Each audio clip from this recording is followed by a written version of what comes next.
G'day, listeners. This episode is proudly brought to you by our sponsors, supshq.com.au. Use BWB15 at checkout to receive 15% off and direct shipping.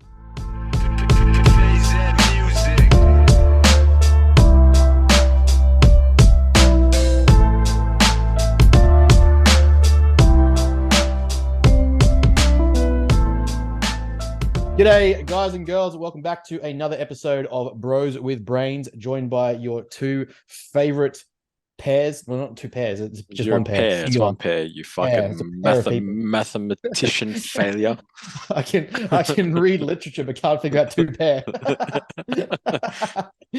What's a p-value? Anyway, definitely play this guy in poker. I've got the best hand. He's got one. He's got one pair and thinks he's got two pairs. What do you mean? You fucking idiot.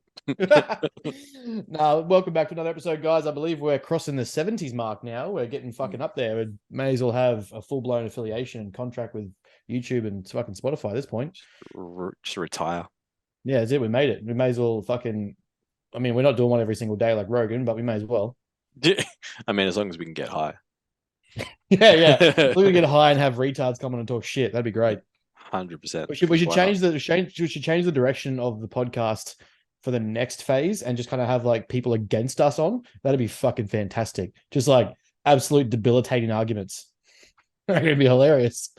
Yeah. Please explain your position and rationale to us. Well, my coach said, okay. Out you go. Yeah, pretty much. Well, this person get out. And uninvite. Yeah, it's like, get out. Anyway, how are you, sir? Yeah, not too bad. A bit tired, lethargic, man. I think it's this hangover from COVID. I think a few people have said that they, usually they get tired and hungover, but like comes in ebbs, like it ebbs and flows. It's like a couple of days, I'm like, I feel pretty good. And then like today, like I had like 9 hours of sleep last night. I was dead to the world. Woke up this morning and woke up still like I'm fucking cooked. I'm still tired. So I'm like, shit, okay. Obviously very much not normal. So I'm assuming, it would suggest that it's probably from the lag over of COVID. But yeah, short of that, not too bad actually. Not too bad. The weather's been semi-ish decent for a change in Melbourne. Sort of like it hit December 1st and sun actually came back out. It's like, oh, okay, well, it's literally my time to shine. So it sort of popped out and it's been nice. Like sort of late teens, early 20s. We had we had 28, 29 on Saturday and then like 34, 35 on Sunday. It was fucking hot, which was great. It was just, it was perfect. Sun out. I was fucking on the golf course, getting my tan on. It was great. Gorgeous day. Everyone's like, man, I haven't played in a big group. There was like 16 of us that went and played. And guys that I was playing with in my group, they were really struggling. Like they're like, oh, I'm so dehydrated. And it's like, it's so hot. And like haven't played in like this kind of weather for months, obviously coming into summer. And, spring really wasn't spring for us. We had the wettest spring you can have in like 50 years or something. Yeah, right. Yeah. And I'm like, yeah, this is nothing, bro. I played in Dubai at like 44-degree heat. Like I thought my kidneys were going to shut down. I'm like, this is nice. How's the humble flex on him? Yeah, I'm like, guys, I played in Dubai. This is nothing. Like you don't understand. This isn't hot. Like, go play in that, and then let me know when it's hot. And it's just like I get it because I was like, well, the day before playing, so I thought it was going to be warm. So I'm like, I'm going to drink my water. I'm going to get hydrated. Morning of. I'm not going to make that mistake that I did in Dubai where I didn't hydrate before the first round. So I'm like, nah, fuck it. I'm going to drink some water, like more water than I usually would. Making sure that I drink water on the way up because it's about an hour drive where I was playing. So had some water on the way up. Had my Gatorade ready to go. Like I'm good, and I was feeling, man, I was loving life. It's great. Yeah, it's great. It's great. Felt good. Got a good tan. We're good. We're all right. We're living the dream. How about you? How you going? Man, I'm really good. Good. Good as you can be. Got more inquiries this week. Had clients pick up. I had a hectic weekend. I was messaging you Saturday. I didn't realize I need to stop. I realized that like it never feels like work to me. Like sometimes I love spacing out my work because I know I'm going to work Saturday, Sunday. So I'll space out like my programming, my client days. I'll space out check-ins. I'll space out content, whatever I'm doing. I'll make sure I get my stuff done. But I know that I'm going to work Saturdays and Sundays because it doesn't feel like a job. So I enjoy doing it. So Saturday, I think I put together like 4 programs, 3 phase progressions, mapped out a couple preps, and put together like a few meal plans. And then I was like, why am I tired on Saturday? Oh yeah, I also trained. And then I'm like, all this, and I was like, oh, okay, there, oh, fair enough. That's a long day in front of the screen. So no, it's yeah, it's good. I'm yeah, in a good spot. The business is about to get to that next level that we want to get it to, which is always cool when plans that you tell people are crazy end up happening. And it's like, I remember sitting down with my business mentor and I was like, look, I can send you the whiteboard map that I had for a matter of like 10 years of the different branches and directions and divisions that I want to have it and what we're doing and how I work with people. And she's like, this is very advanced. Where do we start? What's the first thing? And I was like, no, you need to see the bigger picture because this is what I do. This is how I do it. She's like, okay, but also we need to focus. I was like, okay, fair cop. And now the parts are like already starting to like the wheels are turning on it already. And she's like, oh, all right. I was like, oh, yeah, you focus on one, finish one, move to the next one. Simple. Exactly. I was like, I don't need to take what's the word, 10 years to do something if I can do it now. I'm like, I understand other people have work-life balance. I'm like, my work is life and it's balanced. So, shut up. My work is life and life is work, and there's no balance because that is the balance. That's the balance. The balance is unbalanced. So, yeah, exactly right. It's the paradox of me wanting to work and be successful. It's like being imperfect is perfect. Exactly right. Exactly right. There is a perfectionism to it because I always feel like I'm imperfect. Exactly right. And I need to be perfect. But yeah, so that's do as we say, not as we do. Exactly right. Exactly right. Go enjoy your life, people. Don't listen to me. But yeah, also, 100%. This is my life. Yeah. So shut up. I did see a good post from Alex Connors that he was like about his comps because he didn't get the result that he wanted. Whether or not it's actually a comment or more so like a perspective. It's very often like, the old like a lot of people have been asking me, was it actually a comment or was it just something you said? But a few people have made comments to him about like, oh, so the typical like you would have heard it from powerlifting meets or clients that have competed, and you'll hear like, oh, so when do you get to enjoy life again? And he was like, well, I enjoyed every bit of it. This is my life. It's like you have your weekends, your time off, and blah blah. And the caption was basically like, I don't need time off from this because I love what I do. So it's not like I need to go have all the food, stuff my face, get fat, and give up for a while. He's like, I enjoy every part of the journey and progress. So that was a big thing for me. This last prep and all now coming out of as well is enjoying the whole thing. Like it's not like a work for a while and then you'll slow down because you've got it all and you'll be done. I'll always chase the next goal or the next sort of like structure or system because it's what I do. It's fun. It's the life I enjoy. So, getting to put the anxiety and stress and map out and stuff into a system that is my business is exciting. So, being this busy and also being able to space things out and do things I love and incorporate it all is fucking awesome. And then by the time this episode airs, I'll have my first in-person session at Zero W on Saturday. Maddie is very excited for me to come in. I'm very excited to see the man. I love Maddie. He's a good bloke. So I think I've got like 10 clients mapped out across Saturday, which is fucking huge for like big day. My first session there. It's a big fucking day. Big day. I was like, cool, sweet. On top of that, I've got to do my own training session, so I might just space that out on a different day. I wouldn't be training. Yeah. So I was like, I might train Thursday, Friday, and then Sunday and rest Saturday. Yeah, you'd either train in the morning and like before everyone gets there, or it's like just not train. My first client's like 6 a.m. So I'm like, yeah, nah. I'll just train people. But yeah, no, super excited for that. Man, I'm just like coming up with I've gone through the systems of review that I wrote for myself after talking to a few clients. They were like, I was talking to young Ewan about so now that he's going into business as a coach, I'm just like helping him with strategies and sort of like getting the experience of being face to face before worrying about online and that sort of thing. Yeah. And we're just sort of talking at a check-in, and he was like, yeah, during prep, you'd have like these glimpses of like a genius idea, but then you couldn't finish it because you just get distracted or forget. And I was like, yeah, that was most of life. That was pretty much how it went. It's like any day ending in Y. What are you talking about? I was like, that wasn't a one-off. Like that was every conversation I had. So I realized that. So I started putting together a list of like systems to fix or like basically a fix-it list or things to improve. And I started going back through it. So we started working on the matter exercise library because, like yourself, like you've given me, there's a bunch of links that I'll share for people in programming. Like if I can't explain, it's easy to show.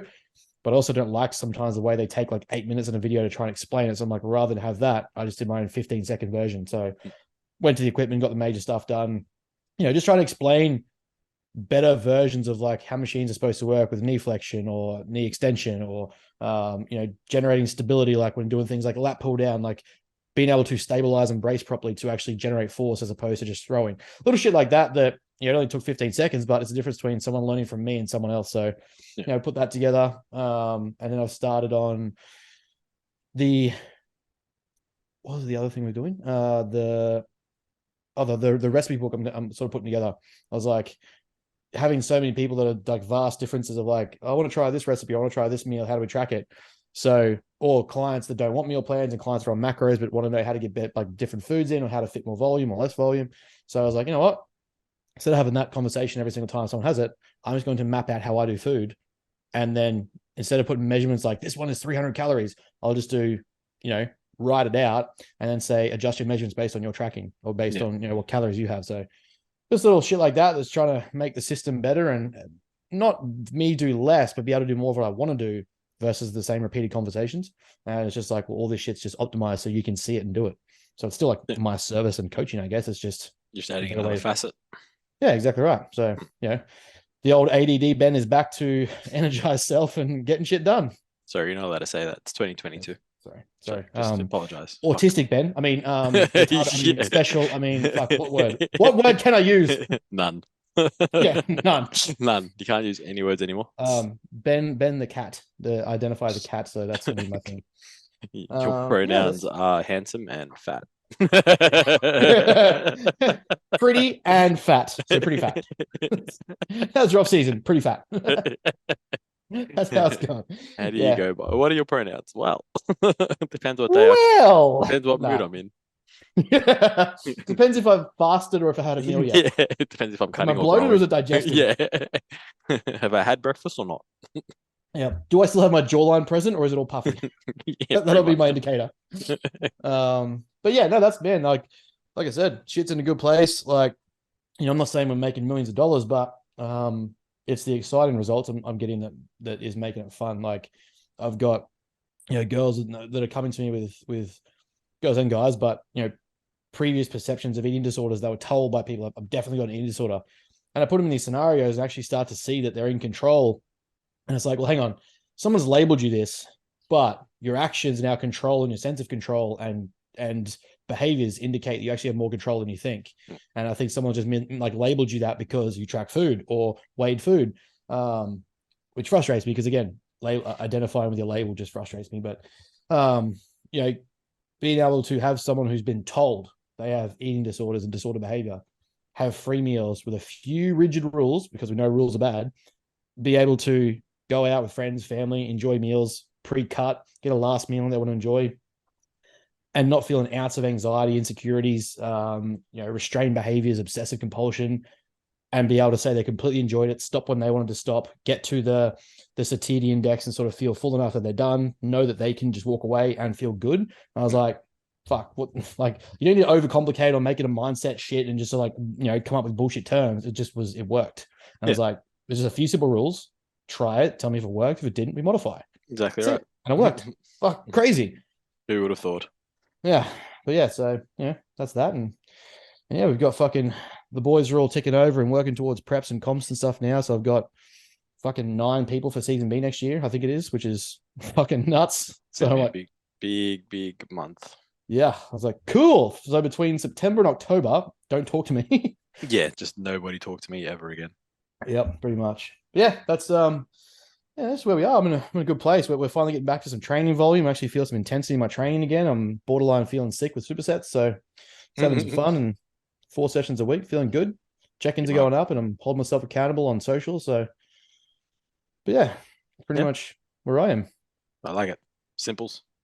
Yeah. It's back to, I'd say normal, but I'm not normal, so it's back to my relative normal. Yeah. It's like normal is relative to who? Yeah. Me. Yes, to me, and it's not normal. Definitely not. But yeah, I guess given your rant last week, it's now my turn for rant. Now, I don't really want to say it's a rant, but I think kind of in the position I'm in is a very good position to talk from with a sense of authority and experience. Mostly because the second I find people get to this position, it's where the hatred and the arguments come for bodybuilding, like the anti-thesis and the anti-this and the anti-that and fucking, the anti-equation about why people shouldn't bodybuild and that sort of jazz and what can go wrong. So, I think it was a kind of about 4 to 5, 5.5 weeks out now from the national show.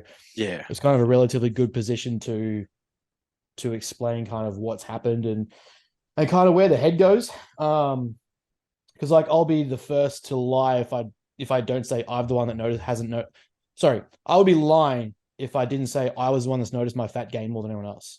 Like I've inside the gym and stuff, and like people saying I look fucking tenfold bigger, but to me that 5 kilos of 5 kilos of say fat gain, maybe 10 kilos of fat gain, on top of what was already there, may as well have been 20. What's gone from like let's say 3.5% to say 8 to 10. Though we're holding it, weight staying steady, and it's really just filling out what's already there now. It's not really exploding past that.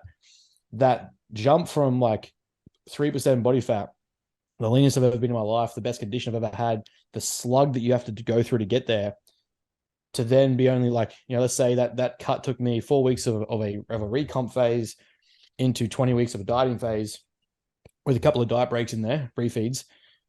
That 24 weeks is almost undone by like 5.5 weeks post comp. And undone's a loose word, undone more in the sense that I've got back to health, and that's obviously not a holding condition.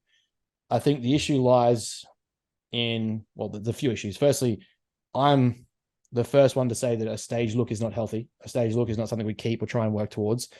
The problem comes when you see socials and people abuse drugs afterwards and go, well, I held this condition and I stayed. And I was like, yeah, cool. What stacks are you using right now? Because you probably shouldn't be there. You probably shouldn't still be 3-4% body fat after fucking the national show 2 months ago. The problem is then people see that and go, well, I can do that. I could like, why don't I hold that? Why don't I look like that? Or why don't I stay in that condition? So, well, again, we're looking at the short-term gratification, if you will, of like staying insta shredded versus the longevity of the game. Are you trying to be healthy, progress properly, get to a position of progression, get back to health to train properly for a long off season? The resistance to getting body fat back up is understandably hardest because you're in the best position you've ever been in your entire life. And now you kind of like, it comes across almost like a sense of throwing it away.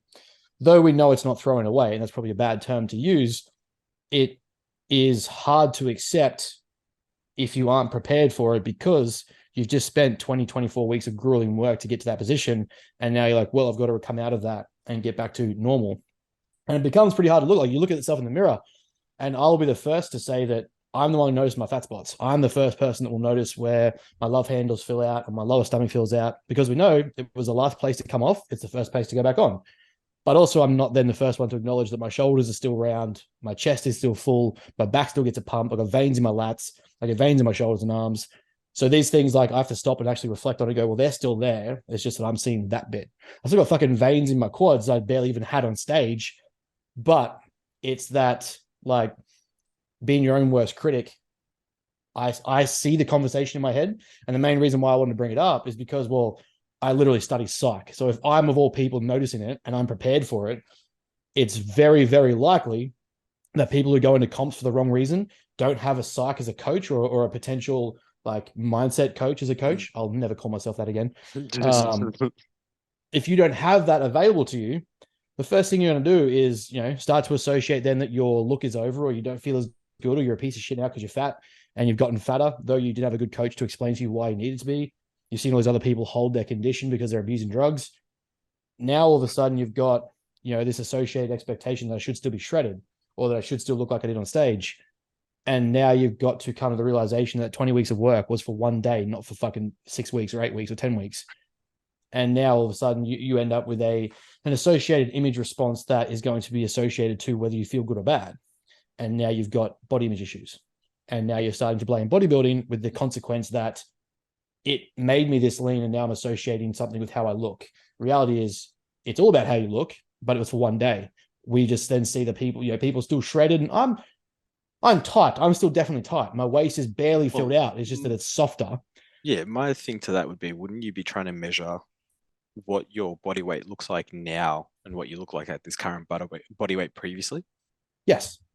So it's like, even dieting down, like let's say you diet down from 105, for example, and you hit 98, which is what roughly what your weight is now, 97, 98.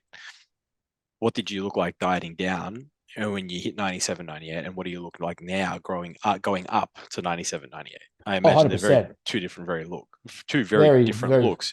You'd look probably much, much better, much Mhm. healthier, much leaner now than you would have on Yeah. the way down. So, like, yeah, you're coming away from, your most optimal, I guess, look in a sense. But again, your optimal look is for a day that is, you know, judged on a basic, on criteria where Mhm. you're supposed to be at a level that's definitely unhealthy. Yes. Yeah. The idea is you're not meant to be in that position for that long Exactly. because it's not good for you. But what you can And do is keep lean or keep healthy yeah. on the way back out and on the way back up. Mm. So it's like, well, now you're at a healthy body weight for your height, and hopefully, once we get bloods done, everything's relatively back to normal, and now you're in a better, leaner, tighter position at a Yes. heavier body weight. Yeah. It's like a If good, it kind of yeah, becomes like like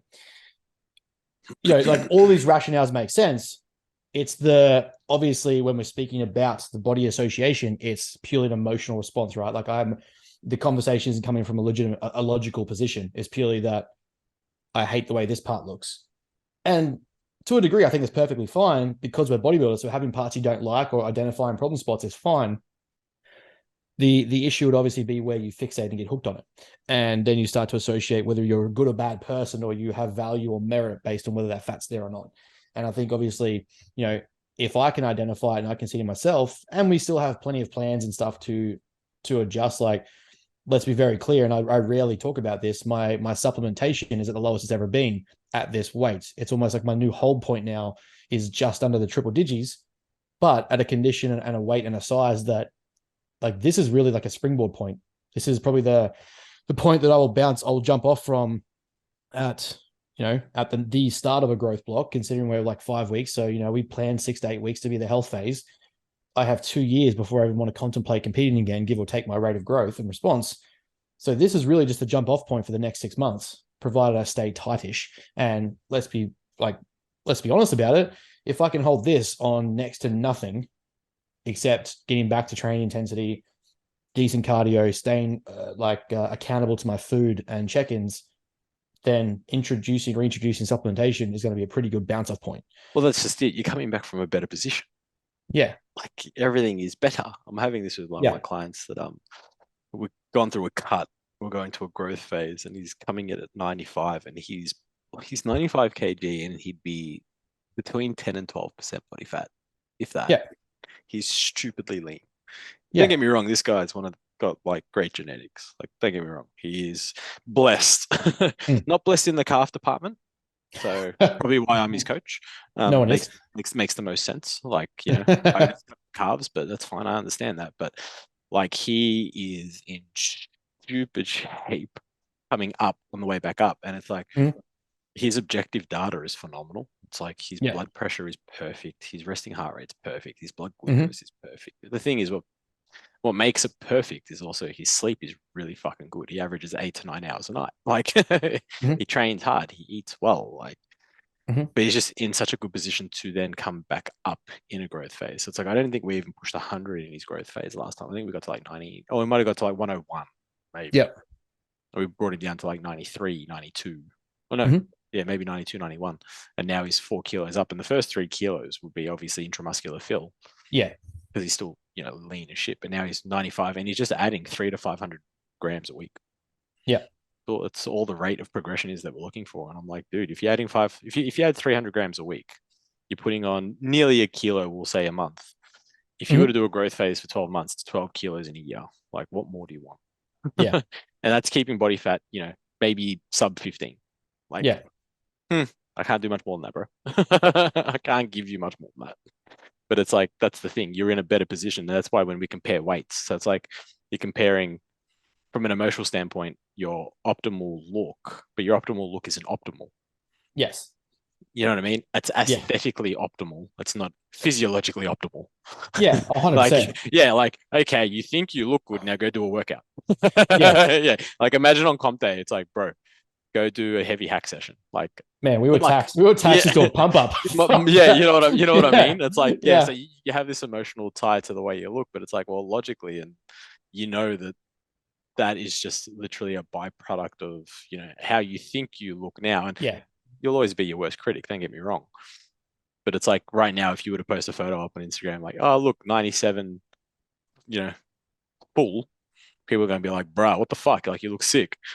Like, Yeah. when you, and people will be like, oh, when's your next comp? Like, you know what I mean? Like, Yeah. that's I what I'm literally had a saying. client message was like, oh, when, like, how's prep going? Yeah, I was like, yeah, what the fuck are yeah. you talking about, cunt? Well, yeah, you know what I mean? Like, that's what I'm Yeah. saying. Like, but you don't see that because you're so, you know, focused on the way you did look at like 85, Oh, 86, 100%. 87. And it's like, but you're not going to be able to hold 85, Oh, yeah, 86, no, 87, the look at 85, not at 86, all. 87. Like, it's the point. To have If you're not, stayed down there, like, if you're not progressing, what's the point? That's my point. yeah, Like, yeah, yeah, exactly right. yeah, yeah. And Like, if you're like, not getting bigger and better, then stop doing it. yeah, Yeah. 100%. Like, and that's like, you know, I think the biggest reason for me saying it was a point to chat about was the fact that we're both very logical people and coaches and educated, and I study psych, and I can identify these contexts and these internal thoughts. So, you know, knowing full well all these things subjectively, when I look at myself, like I know these things, and knowing full well, like this is just a position to bounce from, and like this is the point of taking away supplementation, getting healthy, getting the body back to normal so that I can do it again and enjoy longevity of this game. We know these things, but there's a very high likelihood that a lot of people out there potentially listening are either going to go into comps soon or getting their first comps or getting ready for one or have come out of them and aren't aware of them. And I think it's like, it's one of the more transparent parts that probably needs to be conversed about a bit more is not just the mental anguish of what goes into a prep, like how to dig yourself into that hole and really get yourself into prep condition, the grind through the back end where it's like, fuck off, this is bullshit hard, but also the mental reverse where we know you should get back to a decent body fat level. I know it. It's hard for me because I also know that I've spent like the better part of since I was 15 not being the guy that had shredded abs and being fucking, you know, dick skin lean to get to that position where I work myself to be there and be, you know, like fucking basically have a gold medal around my neck. Like you can't ask for much more than that. But that's a 1 day look.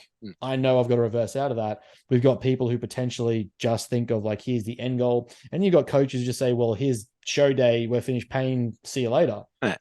You know, now you're 4 or 5 weeks post comp and you've got no next goal. You've got no kind of like anchor point. You've got no real assessment point. You've got no real comparison point.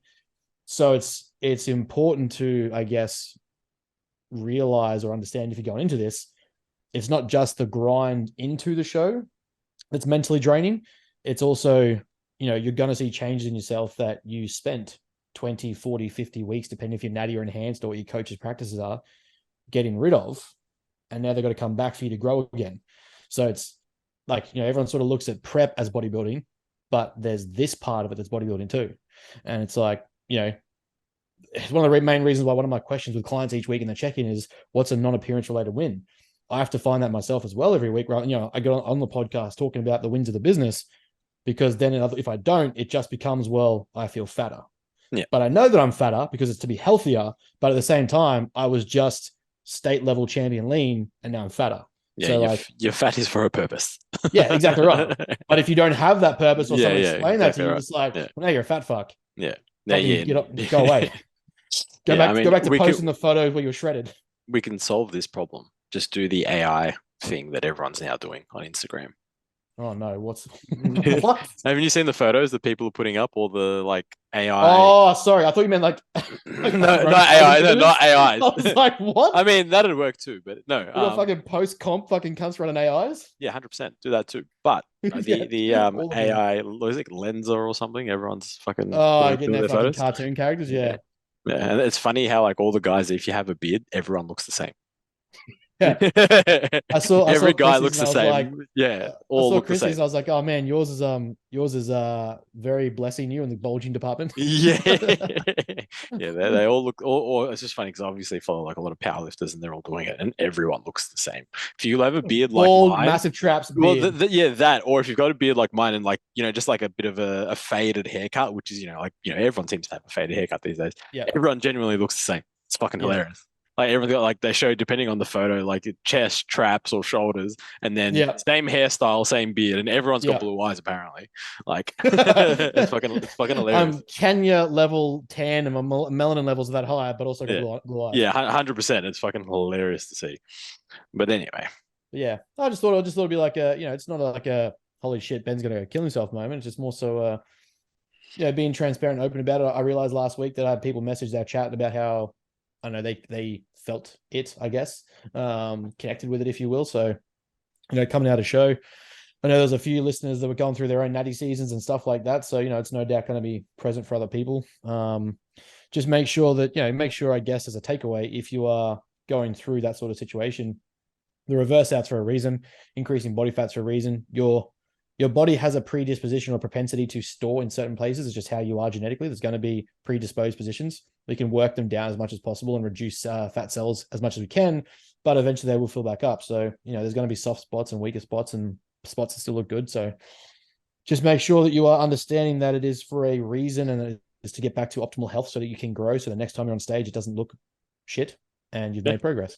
well, yeah, not even so much looking shit because I'm sure you can probably get like lean and diet down and all that sort of stuff, like and look the exact same. And I'm sure you look great. But what's the point of looking the same? Isn't the whole point to progress? And to progress, you have to go through these phases. I was actually going to say that was probably the biggest insult I heard from Brendan Curry. He said that Nick Walker looks exactly the same as he did last year on the Bro Chat podcast. He was like, I don't think he's made any changes. He looks great and he did well in his first year, but I don't think he's made any progress. I was like, shots fired. Yeah, I think he's just playing the game a little bit. Yeah. He had like Nick Walker outside top 7. I think he had him outside. Yeah, he had him at 10th. Fuck. He had him at 10th. Yeah, it's pretty. That is savage. Like I said, unless he knows something that no one else knows, but I think he's just playing around with people and their brains because it's fun. He put people in the top 10 that haven't even made fucking call outs at the Arnold yet. Yeah. So it's like it'd be interesting. Let's do some questions, shall we? Let's do it. We got a ripper for a first one. Oh. Which is the alter ego? Bruce Wayne or Batman? Clark Kent or Superman? See, here is a philosophical dilemma. Yeah, it's great. The psychosis diagnosis of Batman leads to indicate that the mask displays the behavior he wants to engage in. Exactly. And Bruce Wayne is the public entity that he can present to not be locked up. Yeah, exactly right. It's the alter ego. Yeah, like he's genuine. Yeah, he's genuinely Batman. Yeah, his psychosis, he's psychotic and high psychopathy to me would indicate that he is very much Batman playing Bruce to not get locked up. Yeah, which makes sense. But then Clark Kent and Superman. See, so they're both very good guys. They're very nice people. Like Superman allows him to be who he is without the fear of recourse or government action. So I again think that Superman is the main personality. I think that Clark Kent allows him to engage in civilized society without being probed or prodded or poked or kind of studied. And that's obviously his fear all the time, is that knowing who I am, the government will try and take me apart and dive into me. Well, I mean, they try to do that when he's Superman. They just can't. Yeah, exactly right. And he obviously wants to protect people around him. But I think a lot of the time the superhero itself is the main persona, but the mask allows you to hide it. It's why we have things like masks and stuff when people engage in that. You see the and what's that, Anarchy? No, what's the movie? Where V for Vendetta. No, Anarchy, where the 12 hours where you can kill. The Purge. Sorry, The Purge. Oh, The Purge. Yeah.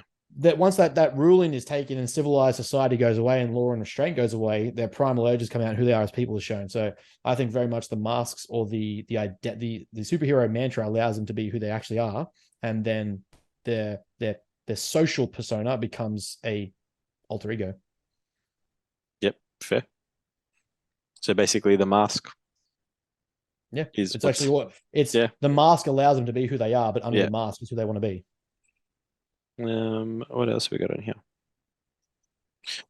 Would you rather a year on Liver King Cycle or a year learning one-on-one with Peterson? Oh, Give me Liver King Cycle. yeah. I mean, 15 grand a month. Like I can save money elsewhere to go Yeah. talk to Peterson, but Yeah. I mean, you Yeah. can access most of Peterson for free on YouTube and podcasts. Yeah. Give me Liver King Cycle. 15 grand a month. I don't think I try to explain that in Australian terms. That's about 4,000 units a month. My golf would go through the roof. Yeah. My growth would go through the roof. I would drive the ball like 350 meters. Like fucking long drive. Here we go. What else we got on here? Oh, saw another question here. No, hold on. Waiting for it to load. Okay. Only keep one Christmas movie. Die Hard, Grinch, or The Elf. One Christmas movie. Yeah, so Die Hard, The Grinch, or Elf. I get rid of Grinch. Yeah, Grinch is out. Don't even put that in the conversation. Yeah, I mean, don't get me wrong, it's still good. Like, I mean, it's The Grinch. I fucking love The Grinch. Don't get me wrong, but if you're gonna only have one of those movies, I'd get rid of The Grinch and The Elf. As much as The Elf is funny, for me it's Die Hard. Like Die Hard, we have to keep Die Hard. Yeah, it's a cult classic, but I mean, Elf is Christmas. Elf, like, if there's a point in Christmas where you haven't watched Will Ferrell's Elf, then you're not human. You're a piece of shit. I'd still take Die Hard. Oh yeah, like it. The debate of whether it's a Christmas movie or not is beyond me because it's literally on Christmas. Yeah. So you can't even. And the defeat of Hans Gruber and the 12 Germans is just like it's iconic. It's brilliant. Yeah. The preceding Die Hard movies probably didn't need to happen. Numbers 4 to 5. Yeah. But which one was the one with the Aussie as his son? Was like the last. Was that the last one? Jai Courtney. Yeah, and then the one before that was with what's his face, Justin Long. Yeah, that one I actually didn't mind, to be honest. I thought that was a tech one, right? Where that's why I kind of like it. I think it was just. I'm pretty sure that was 4, and then the most recent one was 5. 5 with that's done. There's too many. Like, stop. Yeah. I agree. How aggressively low could you push a natty client's cows with high out? I'm assuming high output from work and training. So how low? I mean, depends on the goal. Yeah. How low can you fucking push them as low as you want? Give them like fucking a piece of string. Or bottom out with 500 calories. Good luck. Like you give them 100 calories. Like you can do it. It's just would you do it? Probably not. Yeah. Like I mean. Yeah, just because it's goal dependent, client dependent. What they can handle, what they can tolerate is debilitating the rest of their life. Is everything shutting down? Like this whole notion. But even then, you can still do it. Yeah, because the question is, how low can you go? I mean, you can go as low as you fucking want. I mean, you can do 24-hour fast if you want to. It's not gonna work. Like what's the fat fighters on Little Britain? Instead of having ice cream, we're gonna have ice cubes. Facts. Do you see competitions falling to the wokeness of a trans competitor? I already tried and it didn't work. Yeah, there was the ICN tried. That's right. He tried to push his way into like. This is the part that shits me is like you're knowingly going to something that has rules and like rigid restraints to be fair to everyone else. Then you try to get attention and sort of create a scenario whereby you are victimized or restricted because you know the rules going in, and then try to make it about you. And then everyone just said, "Shut the fuck up, no one cares." Yeah. Like you're not going to get on the enhanced stage. You're not going to get someone trying to do that because they're already enhanced. So what's the argument going to be? Like it's. Well, we saw it with IFBB as well.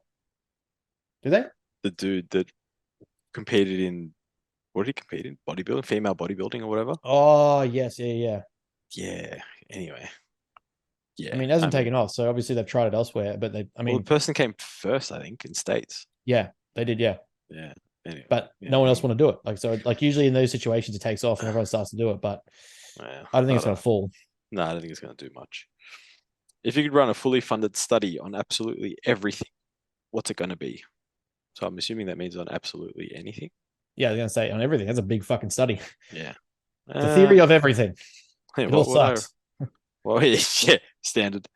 What would I run the study on is the question. What would I run a Yeah, study on? that's a good question. Um, I mean, I would run a more longitudinal study on. There's something that's going to come out of the podcast that I did with Coach Cav. Hmm. Is that there's very limited longitudinal data on one percenters because they're outliers for a reason. So it's hard to study and have live sample sizes of one percenters because there's only 1% of them. So I would start to look at more of a longitudinal, like elite GOAT status, cross field, cross cultural list and start to denote commonalities, personality traits. Like we know we can kind of ask the questions, but in action, following them without being appeased or trying to get participant biases or anything like that, just simply follow them and see what it is. Have people identify and like psychologists and stuff assess them on the go. But I would look at like a 20-year across that 20 years, keep finding new ones. Like every time there's a new GOAT or someone's coming to a new GOAT or someone's like a new top 1% of their sport, just cross sport field start to identify traits and I guess commonalities between them because then it's like it's easier to deconstruct as opposed to assume. Yeah, that's fair. I think. Or just give everyone a fuck ton of gear and just see what happens. Oh, that's where I was going with it. And I was thinking, would I give a 10-second runner like gear knowingly Oh and yeah. see if it changes? Yeah. And then show the world and be like, well, see, Yeah. Yeah. I was right. No change because I'm already on it. Yeah. Yeah, You I don't say know. Usain Bolt actually goes backwards because he's heavier. Yeah, it's like, yeah, like what study would I want to run if I had like unlimited funding? I don't know. Probably something to do with steroids. I don't know. But something to, I reckon that'd be fun. Give like an elite athlete or a group of elite athletes that are obviously willing some form of performance enhancement that you can monitor and see if there's any actual progression. Yeah. Yeah. Yeah, Oh, you'd obviously. why is your max squat or jump not getting any better? That's so weird. Yeah, I think you keep it like really The, simple and just be the like, research like says it should, but yours is saying exactly the same. yeah, it's like well, you just make it really simple so you get like a base of like say a 50-meter sprint or a 100-meter sprint. Let's say it's a 100-meter sprint. It's like Usain's 977. And it's like, okay, well, let's give you a ton of drugs and a 12-week program with everything, or 16-week program, however long you want to do it. And then let's see if you crack, if you beat 977. And if you beat it, well, and if you don't, well, Either way, I get my outcome. yeah, like either way, I'm right. Yeah, either way, I've got an answer here, and that's Yeah, good to know. but yeah, that's all of the questions I have. Oh, all right. Let's see what I've got. Oh, I did have one from James. He actually asked a better question with a better explanation because I told him he was an idiot from the last one. Where'd he go? All right. Too big for the podcast box, but what's with the trend of coaches only posting about a client's protein and total calories, but leaving out other macros? Seems to be a current theme amongst evidence education or evidence-based coaches. This is an Well, easy one. So yeah. I can do this one because I do this sometimes. I mean, I don't post clients or myself, but Mhm. I do recommend it depending on the person. So Mhm. in a cutting phase, we know that there are many, many ways to skin a cat. Mhm. Less fur means less weight. No, I'm kidding. Mhm. What we can do is we can always, you remove a whole food group, for example, you can remove like carbohydrates and, go the whole keto route because you're taking out carbohydrates, taking out a ton of calories, you're going to potentially lose body weight over time. You can just decrease total calories, so you can decrease all three macros, protein, carbs, and fats, Mhm. and in turn decrease all calories, like total calories, and then lose weight that way. The other thing that you can do is you can actually decrease total calories and keep protein at whatever percentage or whatever gram per kilo you choose. Usually the 2 to 2.2 range is sort of a Yep. safer bet. And then you can split the rest of the calories up however you like between carbs and fats. So some people Mhm. prefer fats, some people prefer carbs. They can change day to day, but because the overall energy consumption is still in a deficit and protein is still at a decent level where you're not going to be hopefully going through MPB, Mhm. muscle protein breakdown, um, we should be in a position where you're still losing body fat or even body weight while having a bit more flexibility. So Mhm. the two most important things to track in a deficit being protein and total calorie intake. The only issue I ever see with it is when flexibility is too high and someone starts to deviate too much, that they get the satiety goes down, because, and we know fats are quite satiating, but the calorie volume of them takes away from food. So I would generally see a better increase in performance when, we take away from fats and keep carbs a bit higher. You might have more volume of potatoes and stuff like that that are highly satiating. I completely agree. And it's a very simple tool for most populations because you don't need to have fixed macros per se. But it's just when the fats start to be coming too high, it's like, well, for one piece of salmon or some extra nut butter or like bacon, how many more carbs could we get for that same amount to train better? Yeah, well, I mean, again, it depends on the target audience, right? Because usually, 100%, 100%. well, one training debate would be training optimal in a deficit's non-existent, one. And two would be also the person or people that you're targeting with this particular method. Training isn't the Driver of focus fat loss. necessarily. Yeah. Well, not so Yeah. much the driver of fat loss. It's more so the training is there from a purely energy expenditure standpoint. So it's kind of like, yeah, in theory, training hard would be ideal. Let's be real. Yeah. But at that point in time, just training to get energy out is probably going to be of more benefit. So it's always, context, right? Person Oh, specific, 100%. Yeah. situation specific. But it's definitely something I still utilize to this day with Yes. clients. I actually got like one of my clients, she's lost 3 dress sizes because she's getting ready for a wedding in like 12 weeks from literally doing this sort Just of doing that. doing this process. It's like I've just got her calories at like I think 1800 or something, 1900. So it's still on a decent amount of calories. And protein set at, I don't remember, like 150 or something. It's not much because she Like only what, weighs 2.2, 2.3 yeah, grams? yeah. It's about 2 grams. And then Yeah. literally I'm like, hey man, just fat and carbs. I don't care what you do. As long as you hit total calorie or stay under it and hit your protein target, we're good. And she does that and she keeps losing weight. Just like magic. Sweet. Next question. In a cut, more smaller meals or less bigger meals? Hang on. In a cut, more smaller meals or less bigger meals more effective, or is it personal preference? I think it means or more bigger or bigger meals. Yeah, so basically the sizing of the meals between. Yeah, it's the size of the meals, basically the question. And there's actually I think it was Henman or Norton Lane just shared a post about it. But generally it's personal preference, person dependent. But the old preference used to be like 6 meals a day, smaller amounts over time with protein increases your thermic effect of food and keeps metabolism burning, blah, blah. But if I recall, the literature is pretty much at a kind of standstill that it doesn't really matter. You get the same level of satiety from your 3 meals. If you have 3 larger meals, you get the same satiety, you get the same calorie consumption, same rate of loss as if you have 6 spaced out meals.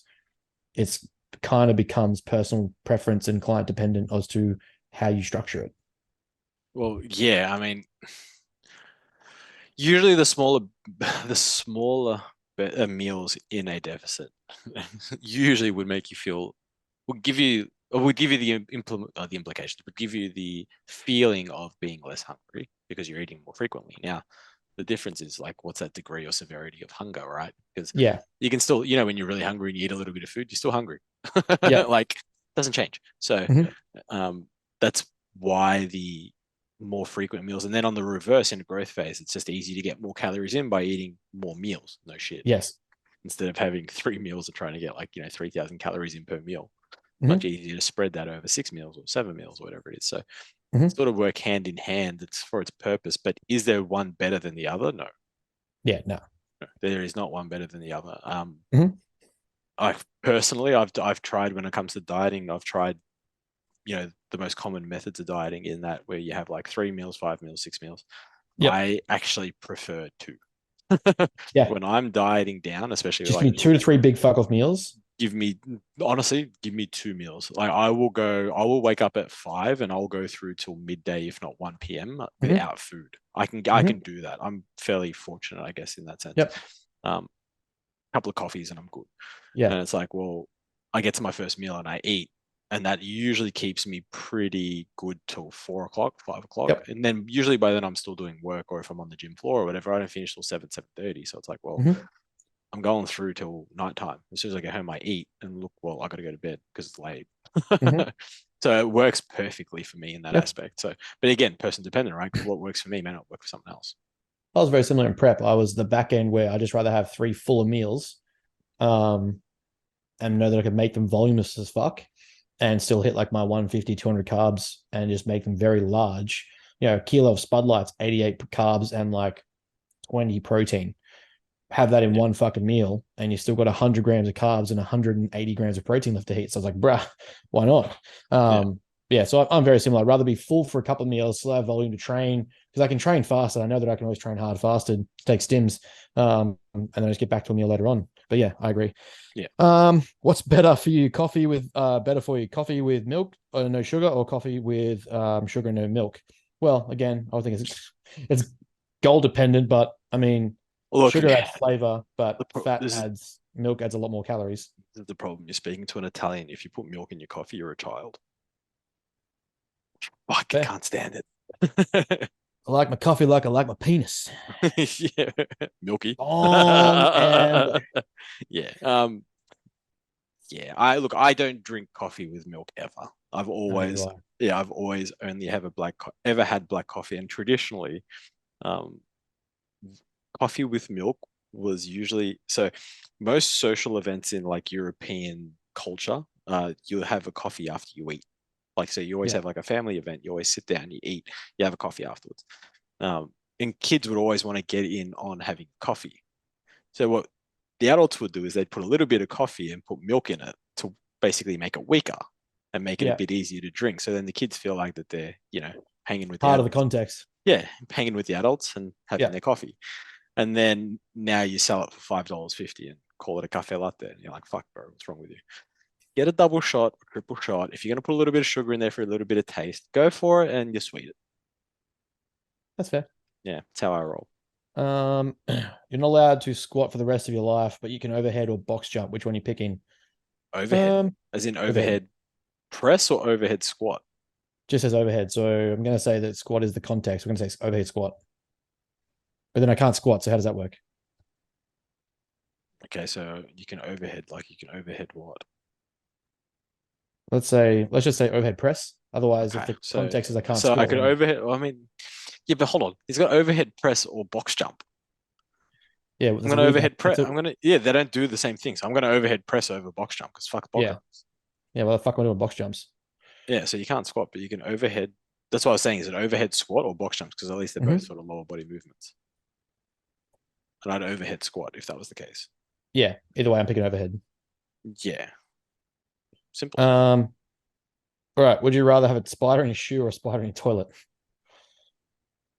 Well, is either way, is it when I'm about to use it or just that Well, it's I there? was gonna say, yeah, I don't mind a spider in my toilet because I'm gonna see it. Yeah. Is it like right Yeah, before I'm about to use it, or is it right? yeah. Is it It's not just like I there? mean, yeah, like yeah, like I'm gonna have spider in the toilet because I don't live in the bush anymore. I don't need to shake my shoes before I put them on. Yeah, yeah, yeah. Like those are the days, bro. Biggest takeaway as coaches from your 2022. Oh, biggest takeaway. Don't open a gym and run an online business at the same time. um,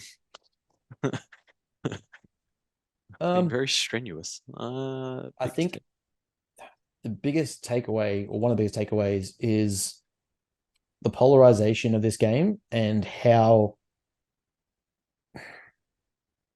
the low bar of entry that leads to the low standard of expectation from people.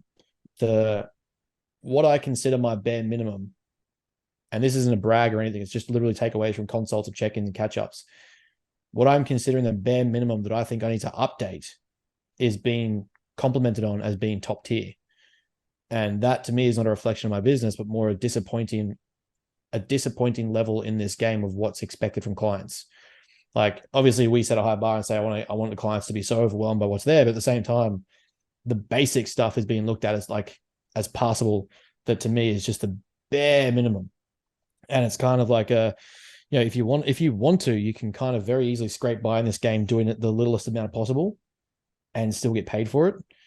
But the sad reality is that that's acceptable to me. yeah, I've realized that very quickly. yeah. I think for me this year, it's like I think for a lot of years I've helped out a lot of people, clients, when it's like payments haven't been able to go through and Mm-hmm. this and that, trying to look after them. And I feel Mm-hmm. like this year, especially the back end of this year, I've been taking for a bit of a ride. I'm kind of like, Mm-hmm. well, I think I might be less nice. I mean, That's fair. I'm already a dick, but I think I might take a bit more of a business approach in that, like, this is business. It's just Hmm. sort of how it is, and it's like Hmm. it's not my issue either way. Yep. Yeah, I think that's going to be the biggest one going forward. It's just, hey, like, this is how it is. Like, Yeah. if you can't stick to what it is that you promised and signed up for, then I'll just get rid of you. It's not a problem. That's fair. Yeah, I think that's going to be the biggest one. Don't want to work with people that don't want to work. So, That's fair. yeah. One drug you would legalize and why? Testosterone. I've been through it 100 times, but I would legalize testosterone. Not all the derivatives. Like I don't care so Like, much nah, about fuck it. that, but Trent. yeah, full send. Top tier doses as well. None of this weak fucking shit. No, I would 100%. we had this chat with Lehman at his facility, and I think it kind of caught him off guard about my level of thought on it, which was actually pretty cool to have a chat on someone like him, to have a chat with someone like him at such an advanced level. The correlation between the multitude of disorders that associate with men when it comes to low testosterone and the loopholes we have to go through to get it, even though the issues are prevalent and present. To legalize testosterone would reduce a fucking plethora of diseases, disorders, problems into old age, into current age, into present time. The benefits of having just a simple exposure of a microdose TRT, let alone a 250 per week, per month, if you will, would be phenomenal for the reduction in depression, suicides, mental health disorders, erectile dysfunctions, physical fitness and health in the old age periods, delaying atrophy, sarcopenia, being able to retain muscle tissue, build muscle tissue, get into the gym, have drive, have motivation. All of it can be constituted back to our andropause, which occurs, ironically, the same time we peak in the risk of andropause as men is where we start to have midlife crisis, the highest rate of relationship breakdowns and divorce, the highest frequency of midlife crisis and random purchases for men, all correlate or sorry, I all wonder if where male age suicide would be in that. I wonder if that'd be a stat in there or it not. is. It's up there. Yeah. It is. It'd be in there. It's I either imagine it's it'd be either close. it's either the youngest. I think the most common age is around 21, like the young age, like 20s, or then into your mid 40s to 50s. Yeah. So right around the times where you're coming out of like you're identifying who you are as a person, and Yeah. like life got hard and you haven't really got the answers, and there's no support. That kind of like we have in the developmental research what we call our identity versus despair period, which is do I know who I am? Have I identified myself? And then through the 45s to 55s, which is the bracket of where we decline in testosterone, life didn't go our way, relationship breakdowns, the highest risk of divorce, highest risk of separation, where we decrease most physical activity, like we become least active, where we start to get least interest in our jobs, we start to lose motivation. We have a culmination of health issues as obviously test is so low. So you start to get disorders, you start to get obesity, increase in fat markers. All those things then culminate to, there's my word again, culminate. Culmination of my being. Culmination. All tend to be around that time period. So for me, not even just for the fact that I want to get jacked, but just the longevity of being able to train and stay healthy should be incentivized with testosterone. Knowing full well that we have medication for menopause, that's very present. Like we can get treatment for that as a female. There is no increased dosages or like, hey, just go see a doc for andropause, but it is a real thing. How often do you see advertisement and ads and marketing for menopause related issues? I don't know the last time I saw an andropause related issue on TV or from a doctor or from a radio station to say, hey, get this fixed. Having fucking legalized testosterone would be that cure. Yeah, that's fair. Yeah, Clearly I mean, put a lot of thought into rationalizing yeah, legalizing testosterone. Yeah, I do share the same opinion. Obviously, like being in my field and looking after the sort of men's health would be testosterone. But if we were to take out testosterone and look away from that field, like what other drug would I want legalized? I mean, it'd be pretty hard to go past something like a marijuana or like mushrooms or something like that would be fun. Well, the But research obviously, coming out it now obviously does have its purpose. I'm just looking at the fun side to it, but yeah, I mean, it does have a medicinal use. well, even MDMA now is being used in exposure therapy for PTSD treatment. Yeah. So People sort of freak legalizing out that when bitch. People freak out when you say that, and you're like, nah, it's definitely got a very different effect at like those smaller micro doses Yeah. that are used in the research. And it's like, well, Yes. you're not getting fucking off your head high. Like, relax. All right. Ooh. Do you think denialism, intentionally denying the truth, is more prevalent in this industry or others? Oh, I don't think it's any more prevalent in this industry. I just think because we're in it and seeing it, that it's more prevalent to us. Obviously, your algorithms and your social medias and your interactions build your echo chambers. But I think because we seek it out, especially as like anti-bullshit coaches, I think we see it to dismiss it. So it's not so much that I think it's more prevalent in this game. I'd say it's just as likely prevalent in money industries or housing industries or trades. I just think because social media influencers in fitness are so outspoken and so followed that it's easy to see. Yeah, fair. I'm inclined to agree, to be honest. I mean, we do share a very similar, I think, viewpoint on these subjects. Yeah, not much more to add to that. Yeah. I think it was pretty much summed up. Um, fuck's sake, James. Can fish see air and not water, just like we can see water but not air? I mean, it's a fair question. It's a very fair Well, I question. mean, Though they derive their in saying that there is oxygen in water, so well, yeah, because they technically they derive their oxygen from water, and their gills technically obviously filtrate it. they would be seeing oxygen as well as water. H2O, Yeah, water hydrogen, sucks. and two carbon oxygens. So yeah, Political sway and peer-reviewed literature. How do we get science back to what it should be? Oh fuck, there's a whole podcast episode. right. I don't want to go into that now. I mean, this is where I think most people that claim evidence based get it wrong. Mhm. And this is where I'll drop the names because I don't like them that much anymore. Your Schoenfeld, your Menno Henselmans, even like to a point, Lane Norton, like that whole group, Mhm. they will try and back everything on research, and they don't understand that when it comes to evidence based, anecdote is still evidence. Yes. It is practical evidence. We Yeah. have genuine practical evidence here. Mhm. Now, putting someone in research scenarios where you control everything isn't realistic. You then look at the criteria of most of the research and who they do the research on. It's not realistic to most of us as a population. Mhm. And then you look at the parameters that they create the research for. Now, they're funded research, so they can only do things for certain periods of time, most of the time based on funds. Mhm. They cannot replicate a real life scenario. Yeah. They can't say, bro, I'm going to put you on testosterone for 16 weeks and be like, here's your food and here we go. Like, no, it's not how it works because Mhm. you're not doing that. You're not going to eat the same food day in, Mhm. day out for 16 weeks. It's not real.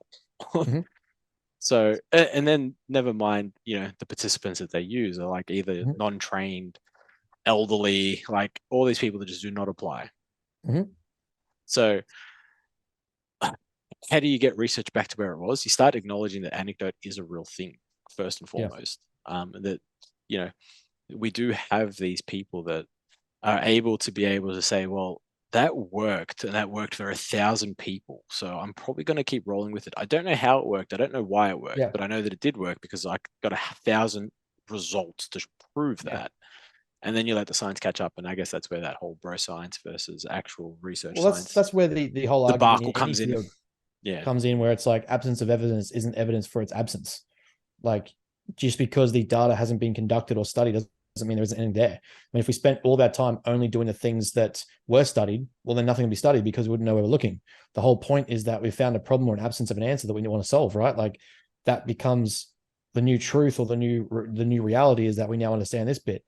If we were to take that to any other field, that they don't dismiss the absence of something. Like, how long did it take us to understand that dark matter existed, which was a connecting fucking string that basically joined the entire universe together? Forever we had one sort of theory, or we had this theory, and then we understood now that there is dark matter and there's gray matter and there's all that sort of jazz when it comes to the spectrum of physics and chemistry and science. But for some reason in our game we go, well, there's no evidence on it, so you can't do it. What do you mean? If I gave this fucker this much food and gave him this carbon Yeah. in this environment, like, the result was there. Yeah. Just because you say 5 to 12 grams per kilogram doesn't mean that that's fact. Yeah. It just means that It's literally the most simple example we can give you is that people that trained for either bodybuilding or in general to get stronger, bigger, whatever, they knew that if they ate chicken, broccoli, and rice, and if they ate more of it, they got bigger. Mhm. And if they ate less of it, they got leaner. Yeah. They couldn't tell you how that worked. Nope. But they knew it because Yeah, they did it. they didn't They have to go measured it. study the fucking Krebs cycle and Yeah, tell you yeah. about fucking pyruvate to go, well, they did it. They measured it. They saw Mhm. it, and they're like, okay, well, this works, so I'm going to keep doing that. And, Yeah. the bro diet is born. Yeah. But it's like now we know But that that's not necessarily the case. That we have to here's go the thing, through. the thing that gets me in that too is when people like these certain, dietitians, if you will, on Facebook and Instagram, dive into abusing all the bro science diet. Like I literally saw people now refer to it as a bro diet. Firstly, how do you generalize a bro diet? If you're just assuming it's chicken, broccoli, and rice, you're making a very bold statement as it is that that's all is consumed. If we really break down the general old school bro diets of bodybuilders from like say the 80s and 70s, the fact is it ticks most of the fucking criteria for the Australian dietary guidelines. You have predominantly whole foods, whole grains. You have things like whole grains making up the primary carbohydrate sources. You have cruciferous vegetables and fibrous vegetables making up most of the nutrients. And you have lean meats. But then it's made fun of because it's in a structured way that is strictly about bodybuilding. Obviously, most of these dietitians don't like it. But if you really look at the premise of like even the bro diet, it ticks most of the advised guidelines for, hey, be healthier, eat these things. It's just that we go, oh, you should also now, because we know about gut microbiome, diversify your nutrients. Okay, cool. That doesn't dismiss the premise that most of it's actually pretty healthy. It's a good diet. Yeah. It's just that you don't like that bodybuilders got a hold of it and went, hey, we figured it out. Yeah. Eat more or less of this. Yeah. Exactly right. Welcome I've got to diversify and have fucking Greek oat cheesecake slice at fucking 5 a.m. No, you fucking don't. Have oats. Yeah, some exactly. oats or some Weet-Bix. Yeah, and it's exactly what it is. It's like, so you want to make peer review good again and evidence-based good again, or fucking bring back anecdote to prove. Yeah. Yeah. Bring real life anecdote. Do it. Yeah.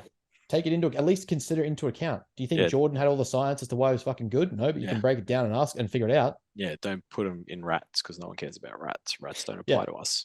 Don't waste tests on rats. Yeah. Last question. Is it expensive to compete? Yes, but independence. Depends, I guess, the answer. What federation, what divisions, how many divisions, enhanced or not enhanced, how long you wish to cut for, how many divisions you want to do or federation you want to do. It can range from, the prep phase itself in coaching. It depends how long you work with a coach, if you pay up front or over a period of time. Drugs, how big your stack is, how much you want your stack to be, how long you want to last for, what you want to include, what you don't want to include. Food, obviously. Then things like your show day, tan, registration, divisions, trunks. There's federations where they encourage certain brands to be used to support their sponsorships. There's certain registrations that can be thousands of dollars, if you will, WBFF. And then there's ones where you can do like 7 divisions in one day, which is fucking stupid. How on earth that you can do 6 different categories in one day and win them is beyond me. Fit the criteria for 7 different things. That's fine. I don't think you understand what a criteria means. If you fit all of them, then there's no criteria. But, there's no criteria. It's just one open criteria. Yeah, pretty much. If you win all of them. So yeah, it gets expensive. It can be expensive, but also, expensive is relative, right? Like most people, if we look at it, are you also budgeting to save money from like, you don't go out, you don't drink as much, you don't do drugs, you don't party, and you may have used to have done that stuff. So yeah, I think it's generally when I get people to tighten up their lifestyle, not to fit an exact goal, but just tighten up the lifestyle and be less free in terms of like going out getting shit faced 3-4 times a week, doing recreational drugs all the time, or just being unplanned with food and buying takeout all the time. Generally, I find money tightens up. So you have more disposable cash, if you will, to afford these things because the rest of your life has become more planned. So, yes, people get upset that we say like, hey, structure your life and your bodybuilding becomes restricted. But in that restriction, you also get certain freedoms, which is you're less likely to spend money on bullshit because you're not going out and buying like a gram of Coke and you're not going out like on the piss 3 or 4 times a week, which is going to cost you between $300 to $500.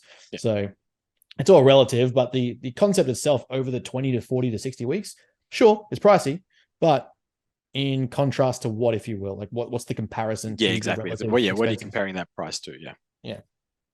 Fair. That is all I got. Any questions? Beautiful. Well, I mean, we've been rambling for a while, so let's leave it there for today. Yes, as always, anything we need to know coming out, or are we chilling until Christmas?